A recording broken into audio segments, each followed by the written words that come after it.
तू सके भैया अरे गाहब चले पुरवाही हब दूध मोर भेड़ा के रे ठाकुर भोग लगाई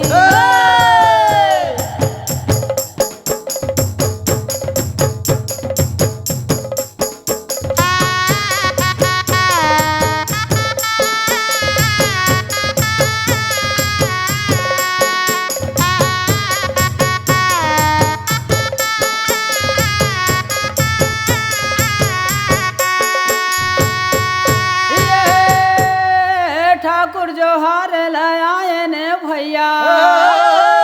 अरे खाए न पान सुपारी के कोरे रंग महल में बैठो ठाकुर राम राम लेवा मोरे